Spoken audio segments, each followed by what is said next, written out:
Welcome back to Inside Africa. We are on Lake Tanganyika, one of the great lakes of this continent. Preserving the forest is the most important part of conserving the chimpanzee population here, but it also helps the fish in this lake. That's because deforestation causes sediment to be washed onto the spawning grounds, and fishing is critical to these lakeside communities.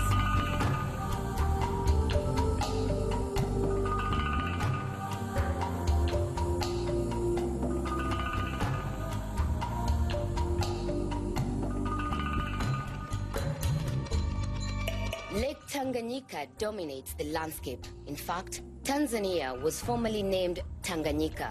It's the longest freshwater lake in the world, linking 4 countries. It's also world famous for its fish. Mbonde, what's so special about Lake Tanganyika?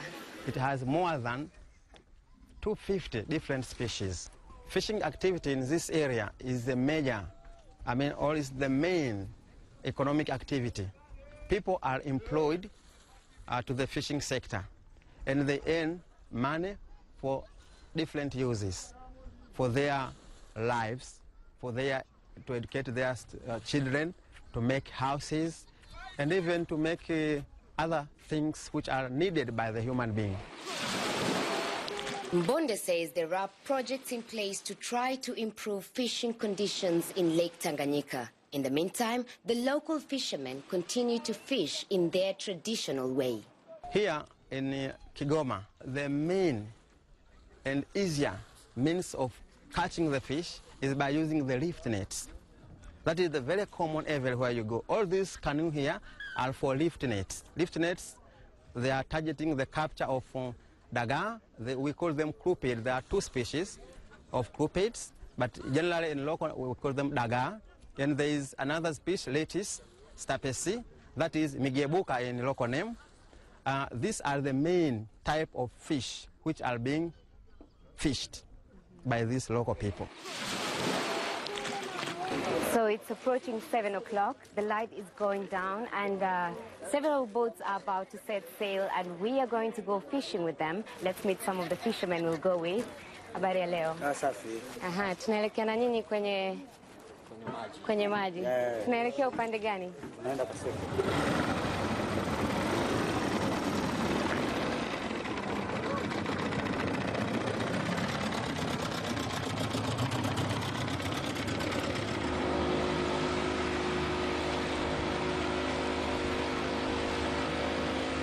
By the time we make it to the spot, it's pitch black.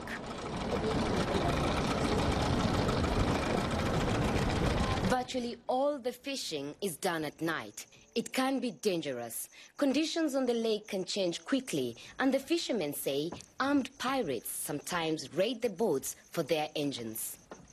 So at the moment, they just arrived at the area where they usually fish, and they're just observing to see if there's any fish. The lights that you can see around the boats are supposed to attract the fish. So they want to see if there's any fish, and if there is, then they're going to drop their nets and start fishing. And there are some other people who will join them, as you can see behind us. So more and more boats are going to be joining, and it's going to look like a beautiful city in the evening, and it's a sunset at night.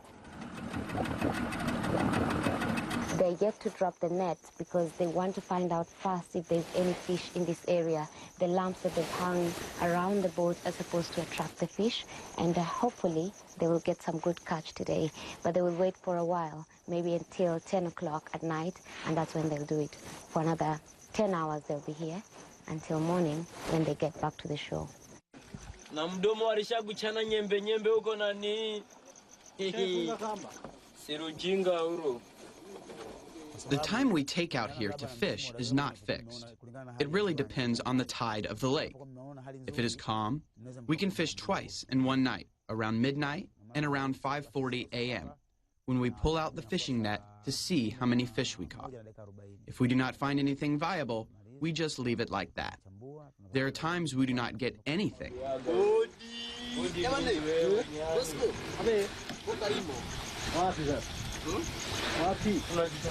On this night, they do manage to get some fish, daga to be exact. also known as Tanganyikan sardine. What you see in the net now is just from tonight.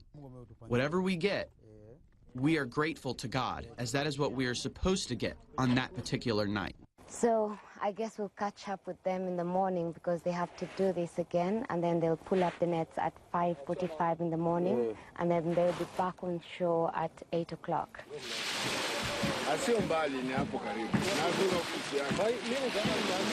When they return the next morning, I'm waiting on shore.